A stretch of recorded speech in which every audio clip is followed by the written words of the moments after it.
संसार का प्रत्येक पिता चाह करता है, प्रत्येक माँ चाह करती है। मैं भी तो एक पिता हूं, मैंने भी यही सोचा था, मैंने भी यही चाहा था। लेकिन आज देख लो मिथिला वासियों, हाँ वो कहे कि हमारी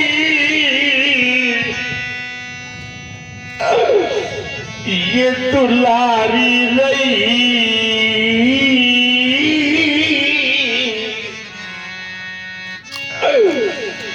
एक बार मेरी बेटी की ओर देखा होता, एक बार विचार किया होता, कम से कम कुछ तो सोचा होता।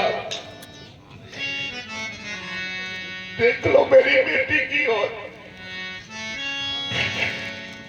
जिस समय बेटी की ओर देखता हूँ तो मेरा हृदय फट जाता है मेरे बंधुओं।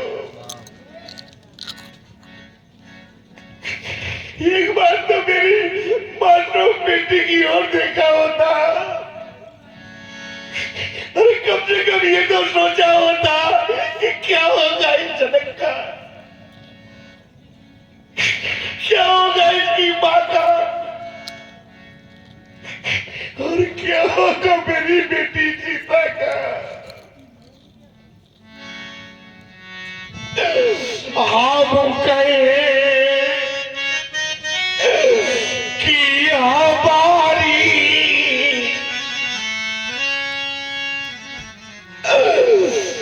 ये दुलारी रही,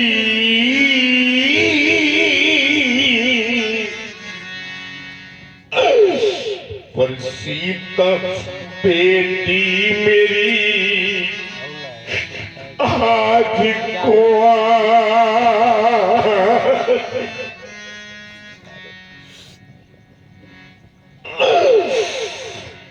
ये राजा बेटी मेरी आज कुंवारी।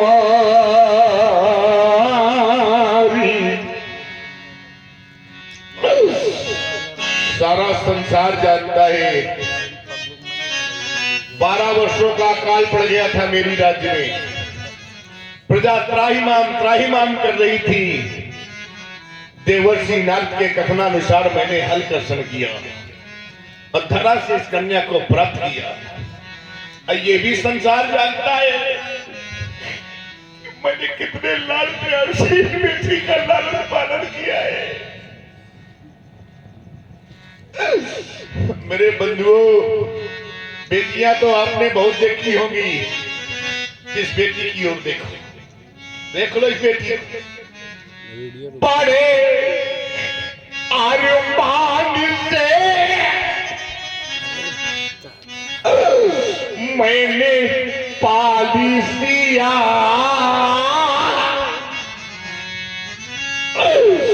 पर देख कर आज फट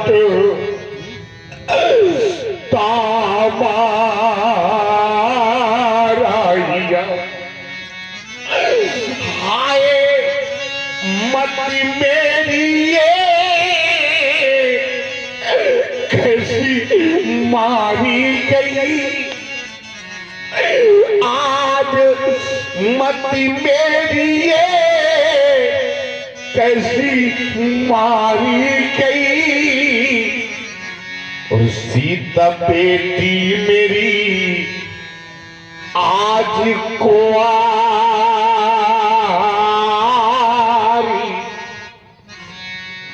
देख रहा हूं समाज में बहुत से ऐसे पिता बैठे, बहुत सी माताएं बैठी हैं, और इसी समाज में ऐसे भी कुछ पिता बैठे हुए हैं, ऐसी भी कुछ माताएं बैठी हैं कि जिनके घरों में बेटियां। मेरे बंधुओं, बेटियां तो सभी के घरों में होती हैं, लेकिन आज इस समाज में ऐसे कुछ पिता बैठे हुए हैं, ऐसी कुछ माताएं बैठी हैं कि जिनके घरों में बेटियां हैं। बेटियां तो हैं, लेकिन आज वही बेटियां सयानी हो गई। आज वही बेटियां विवाह योग्य हो गई है। पूछो उस बूढ़े पिता से जिसके घर में बेटी विवाह योग्य हो जाती है, वर की खोज में जाता है, न जाने कहां कहां तक भटकता है, और सायंकाल लौट करके जब घर आता है तो भगवान से प्रार्थना करता है कि हे परमात्मा, मेरी बेटी के योग वर कब मिलेगा? मैं कब तक यूं भटकता रहूंगा? पूछ लो उस बेचारी मां से जिसके घर में बेटी सयानी हो जाती है, बेटी विवाह योग्य हो जाती है। उस मां को रात में निद्रा तक नहीं आती। वो जानती है कि मेरी बेटी सयानी हो गई है, मेरी बेटी विवाह योग्य हो गई है।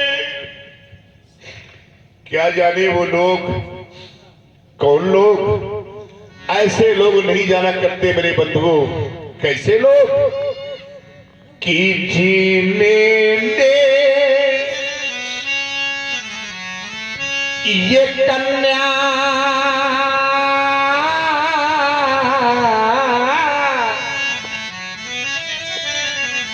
और जाई ही नहीं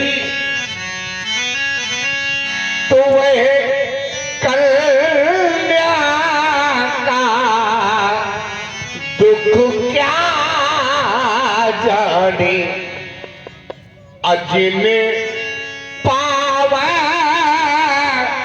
ये बेवाई और फटी नहीं तो वह पीरे परा क्या जाने।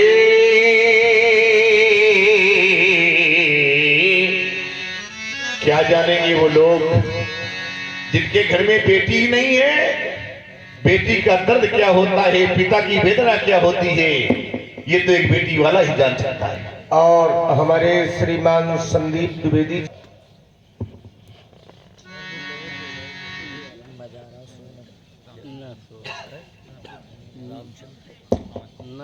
और श्रीमान आदरणीय रामचंद्र जी अवस्थी, आपके द्वारा भी 21 मुद्राएं विदेह राज्य के कार्णिक विलाप पर प्रदान है।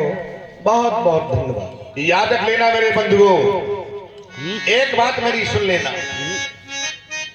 आपने देखा होगा, क्योंकि सभी के घरों में होता है, सब लोगों ने देखा होगा, लेकिन आज इस मंच के माध्यम से मैं आपको एक दृश्य दिखा रहा हूं।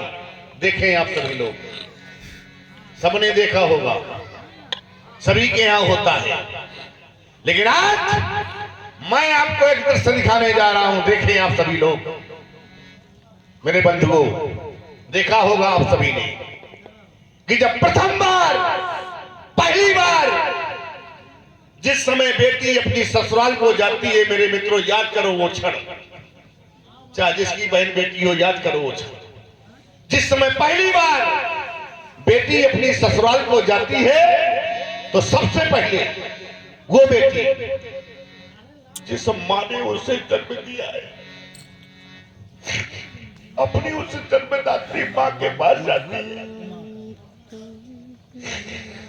और श्रीमान मेरे कदमों से चलती हुई और जिस समय अपने मां के समीप पहुंचती है तो वो बेटी दौड़ करके अपनी मां के सीने से लिपट जाती है और फूट फूट करके रोने लगती है। मां, मां मैं आज जा रही हूं, इतना प्यार दिया आपने, मुझे दुलार दिया, आज मैं आपको छोड़ करके जा रही हूं। मां, वो बेचारी मां सबसे पहले दौड़ करके अपनी बेटी का मुख चूमती है, बेटी के सर पर इसने बड़ा हाथ फिराती है और फिर कहती है, बेटी एक दिन दुल्हन बनकर के मैं भी इस घर में आई थी,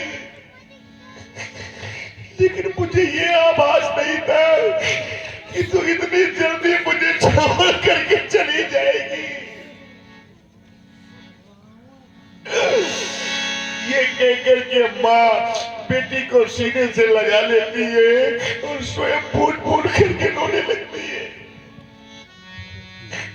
याद रख लेना मेरे बंधुओं, संसार का कितना भी पत्थर दिल पिता हो, कितना भी कठोर पिता हो,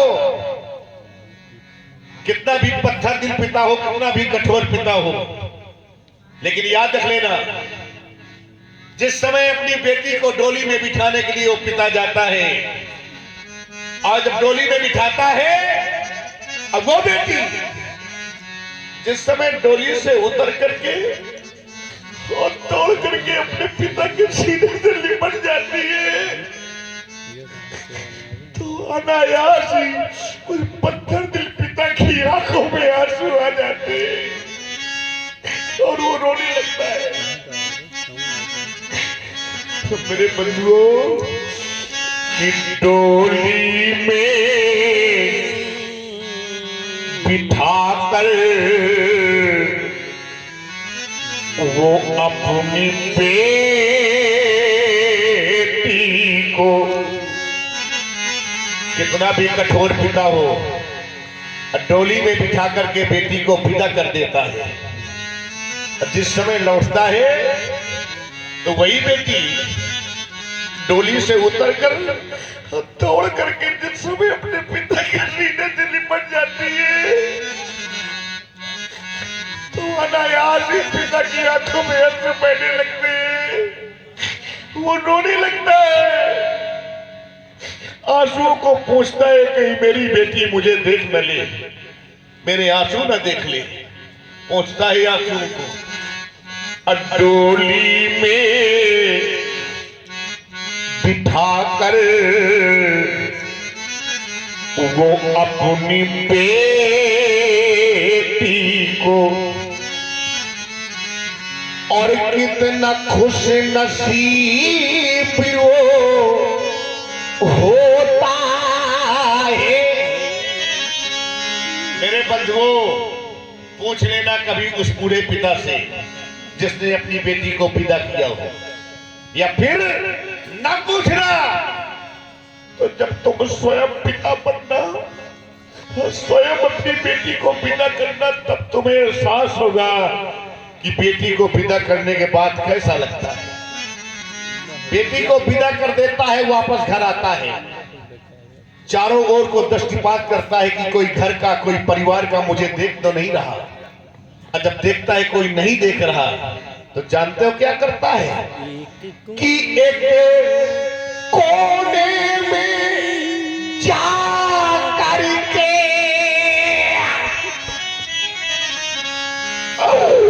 वो तो फूट फूट कर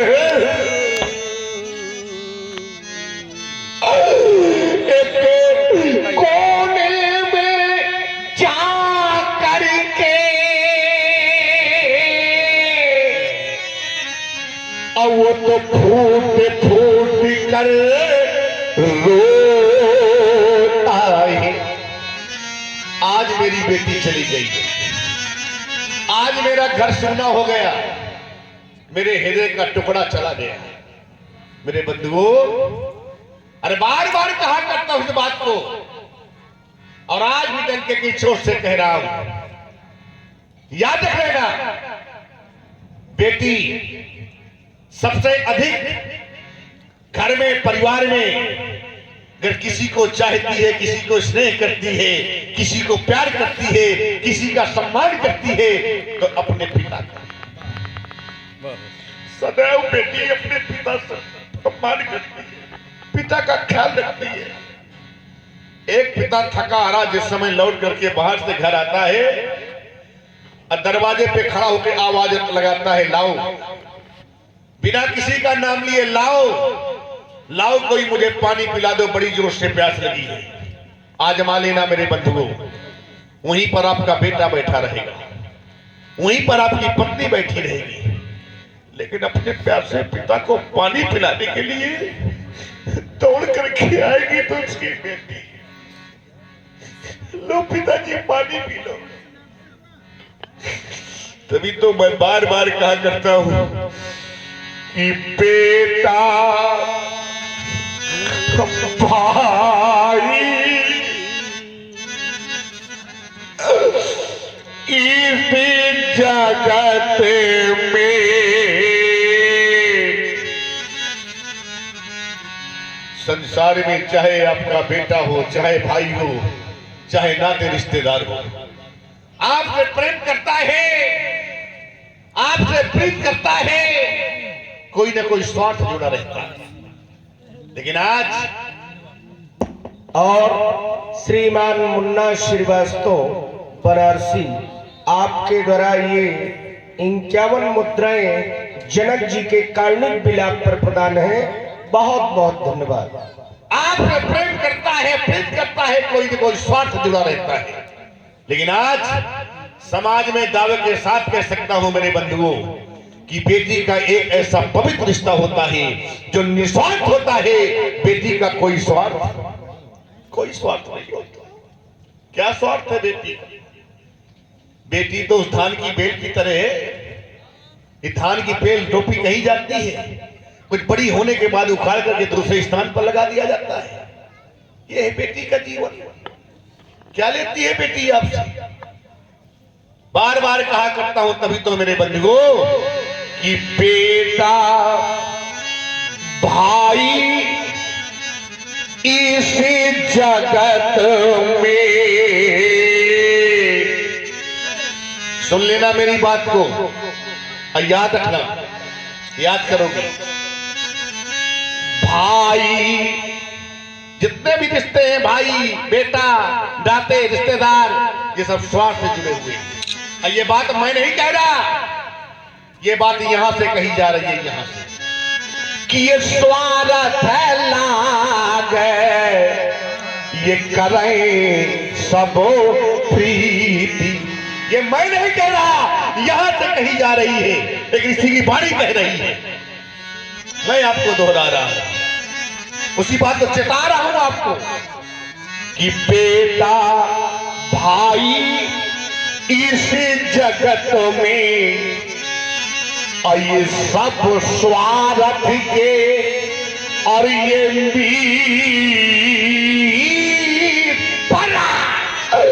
पर बेटी अपने ये निज पिता से और ये करती साची प्रीत।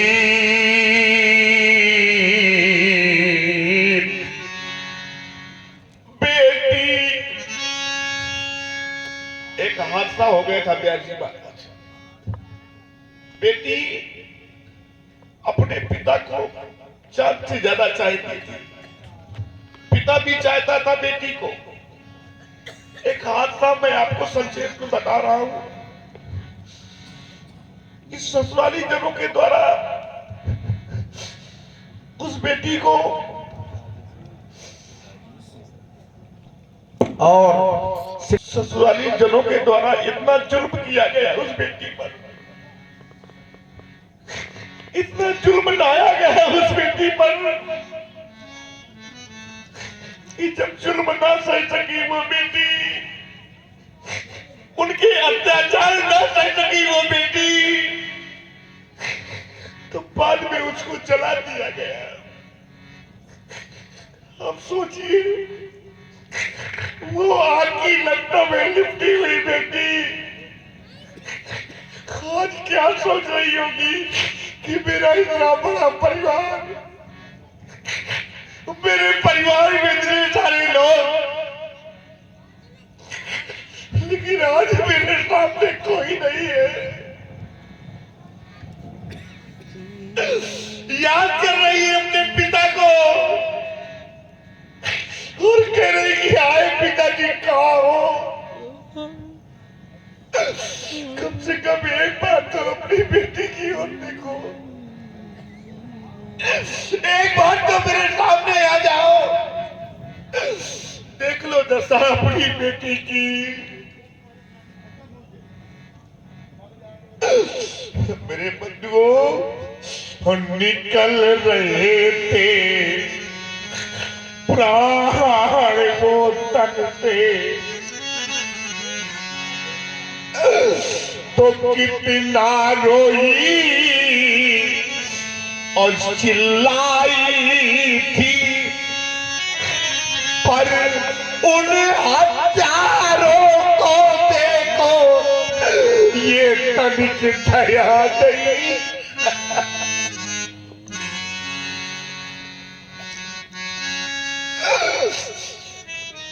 चीखती रही, चिल्लाती रही, लेकिन उनको दया नहीं आई उस बेटी पर। उस पिता ने बताया कि आज मेरे पास रह क्या गया, मेरी बेटी चली गई, मेरे पास बचा क्या है, सब कुछ तो चला गया मेरा।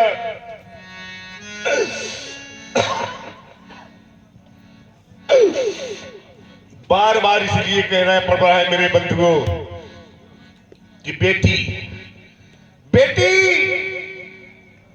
साक्षात देवी के रूप में हो कहा गया है बेटी। देखिए बेटी जब तक पिता के अधीन है तब पिता के घर में रहकर के, जब बेटी का पाणी ग्रहण संस्कार हो जाता है तो पति के अधीन हो जाती है, और जब वही बच्चे हो जाते हैं तो अपने बच्चों के अधीन हो जाती है। पराधीन ये सपने सुख नाही, बेटी और पराधीन रहती है बेटी। और बार बार कहा करता हूं, लोग कह देते हैं लेकिन मैं नहीं, मैं कहता हूं। लोग कह देते हैं कि अरे भैया बेटी पराया धन है, बेटी पराया धन है। आज समाज में विद्वान लोग बैठे हुए हैं, ज्ञानी लोग बैठे हैं, मैं आप लोगों से भी जानना चाहूंगा क्या बेटी पराया धन है? ओ भाई क्या बेटी पराया धन है? ना, इस बात को मैं स्वीकार नहीं करता, मैं नहीं मानता इस बात को कि बेटी पराया धन है। क्यों?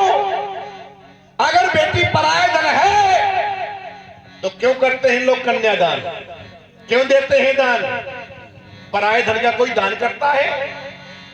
पराये धन का दान नहीं किया जाता, दान अपनी वस्तु का होता है। और जब पहले से आप कह चुके हैं बेटी पराये धन है तो पराये धन का दान कैसा? क्यों करते हैं लोग कन्यादान, क्यों देते हैं लोग दान? तो बेटी पराये धन नहीं ना, गर्व से कहो इस बात को, बेटी हमारा धन है, हमारा धन है बेटी। और मैं बार बार कहा करता हूं, तभी तो फिर कह रहा हूं कि बेटी, अगर मैं आपकी बात को स्वीकार भी कर लूं, आपकी बात को कहीं से मान भी लूं, तो मेरे बंधुओं बेटी लाख ये पराया धन है। अगर मैं आपकी बात को स्वीकार भी कर लूं, आपकी बात को कहीं से मान भी लूं, तो मेरी एक बात याद रखिएगा और एक बात मेरी स्वीकार कर लेना। अगर मैं आपकी बात को स्वीकार भी कर लूं मेरे बंधुओं कि बेटी लाख ये पराया धन है,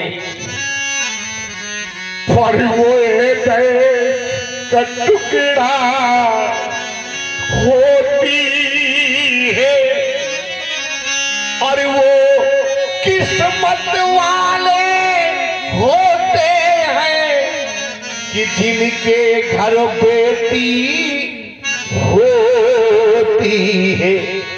वो किस्मत वाले होते हैं कि जिनके घर बेटी होती है। बेटे का जन्म होता है, लोग शहनाइयां बजवाते हैं, मांगलिक गीत गाए जाते हैं, बाजे बजवाते हैं, लेकिन जब कभी बेटी का जन्म होता है तो शहनाइयां नहीं बजती, मांगलिक गीत नहीं गाए जाते, बाजे नहीं बजते। आखिर ऐसा क्यों? ये भेदभाव क्यों? अरे मेरे बंधुओं, याद रख लेना, मैं कहा करता हूं, कोई कहे या न कहे, बेटे का जन्म होना ये भाग की बात है। बेटे ने आपके घर में जन्म लिया है, ये भाग की बात है। बेटे का जन्म लेना ये भाग की बात है, लेकिन बेटी का जन्म लेना ये बड़े सौभाग्य की बात है। बड़े सौभाग्यशाली होते हैं वो लोग जिनके घर में बेटियां होती हैं। बड़े भाग्यशाली होते हैं वो लोग जिनके घर में बेटियां होती हैं। और तभी तो मैं बार बार कह दिया करता हूं इस बात को, आज भी कह रहा हूं कि जीवन में मिल जाएंगे।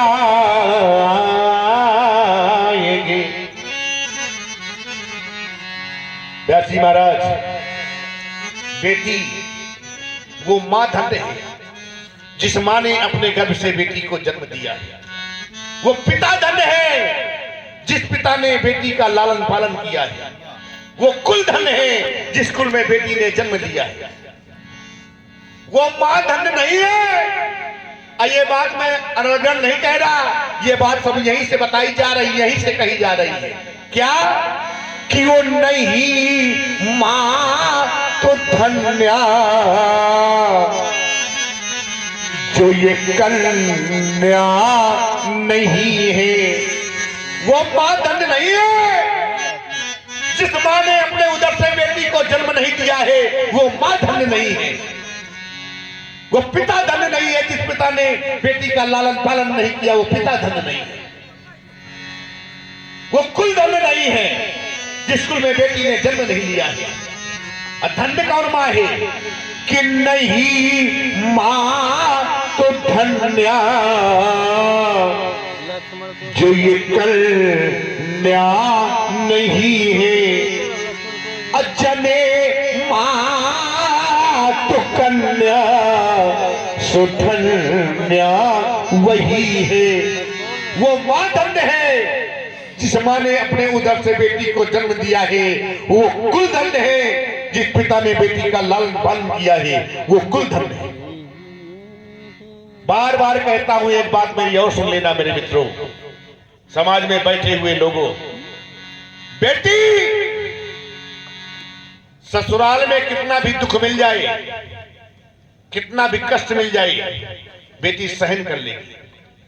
जो भारतीय संस्कृति में पली हुई बेटी होगी वो कभी भी छोटी मोटी समस्याओं को आकर के अपने मां बाप से नहीं कहती।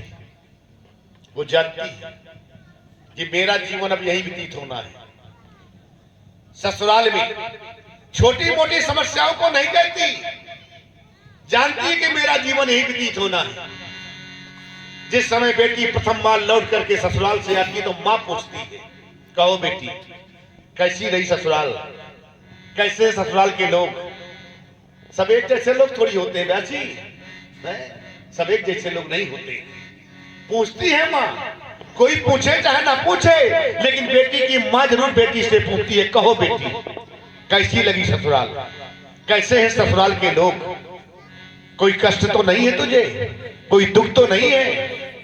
बेटी कहती है मां से, मां आपने मेरा विवाह जहां कर दिया है, जहां मेरा पर्ण संस्कार कर दिया है, अब मेरा जीवन तो वहीं व्यतीत होना है। आपने लाड प्यार दिया है, स्नेह दिया है, और आप पूछ रही हैं तो बता रही हो मां। बेटी कहती है मां से, मां कि जो कुछ लिखा लीला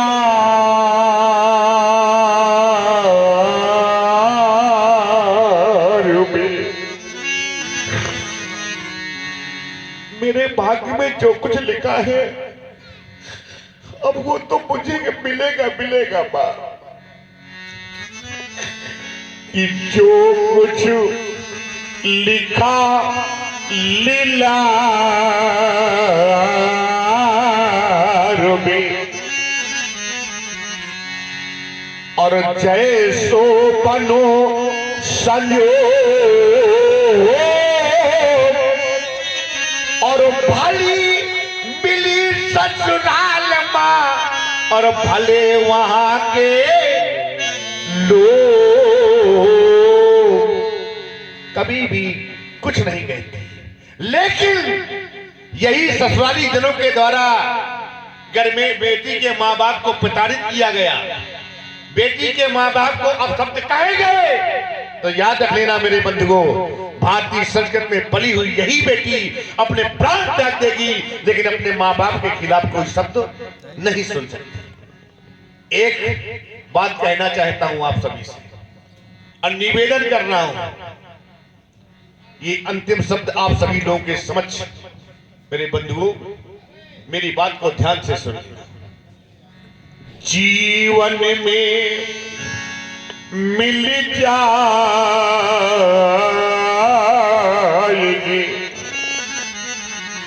जीवन में आपको सब कुछ प्राप्त हो जाएगा। मैंने बड़े बड़े धनवानों को देखा है, बड़े बड़े पूंजीपतियों को देखा है। एक धनवान ऐसा व्यक्ति था जिसे मैं बड़े करीब से जानता था, व्यास जी महाराज, बड़े करीब से जानता था। धन कमाने में व्यस्त हो गया और घर में उसकी एक सयानी बेटी बैठी हुई है, बेटी सयानी होती चली गई, वो धन कमाने में व्यस्त रहा। मेरे बंधुओं इसलिए निवेदन कर रहा हूं आप सभी से, मेरी बात को ध्यान से सुन लेना आप सभी। धन कमाता चला गया, बेटी सयानी होती चली गई, बड़ी हो गई बेटी, विवाह योग्य हो गई। एक समय ऐसा आया कि किसी दूसरे व्यक्ति के द्वारा उस बेटी का कन्यादान किया गया। अब जरा सोचिए आप सभी लोग, जिसके पास धन का माल लगा हुआ हो और घर में स्वयं की बेटी बैठी हो और किसी दूसरे के द्वारा कन्यादान किया जाए, तो ये बताइए कि उससे बड़ा अभागा संसार में कोई होगा? जिसके घर में स्वयं की बेटी हो और धन की कमी ना हो, धन का माल लगा हुआ हो और किसी दूसरे के द्वारा बेटी का कन्यादान किया जाए, उससे बड़ा अभागा संसार में कोई नहीं। इसलिए मैं बार बार निवेदन करके इस बात को कहा करता हूं मेरे बंधुओं कि जीवन में मिल जाएगी,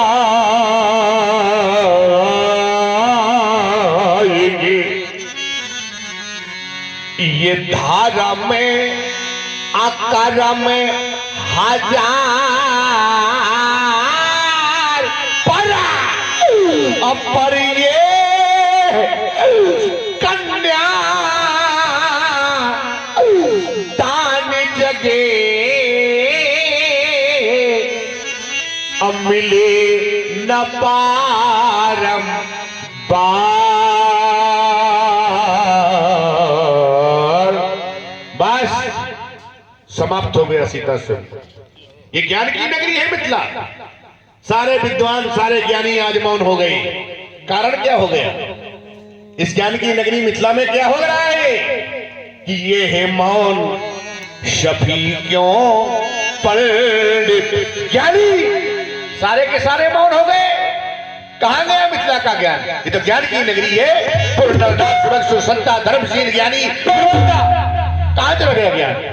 इस ज्ञानी पुरी का ज्ञानी का याद आया, क्या याद आया कि वो मां गिरजा का वरदानी। क्या मां गिरजा की बड़ी मिथ्या हो गई? मां गिरजा ने कहा था, सुन सी सत्य शीश हमारी, पूजे ही मनोकामना तुम्हारी। तो हो क्या गया? इन पीरों का स्वाभिमान, इन राजाओं का सम्मान कहना नहीं चाहता था, लेकिन आप लोगों ने विवश कर दिया कहने के लिए, बात कर दिया कहने के लिए। और जब बात कर दिया, विवश कर दिया, तो आज मैंने भी कह दिया, क्योंकि मैंने जाना है, मैंने समझा है। क्या जाना है मैंने? कि ये आप जनी को आइए मां खाए भट मानी, ये पीरे पीने और ये मही में बात कोई भी ऐसा वीर नहीं जो मेरे प्रण की पूर्ति कर दी। अब एक कार्य शेष रह गया है, वही कार्य आपको करना है। कौन सा कार्य? कि अब ताजा हूँ आस, आशा को छोड़ दो। करना क्या है कि अब निज निज गृह जाऊं। क्यों? क्योंकि यहाँ पर ये लिखा न विधि, ये पैदे ही पिवाहु। ले जाओ सीता की सखियों, सीता को ले जाओ इन कायरों की समाज से, देश देशांतर से आए हुए नेपालो, मई पालो भूपालो। समाप्त हो गया सीता स्वयंवर, समाप्त हो गया अधिवेशन। आप सभी लोग अपने अपने घरों का प्रस्थान कर जाओ।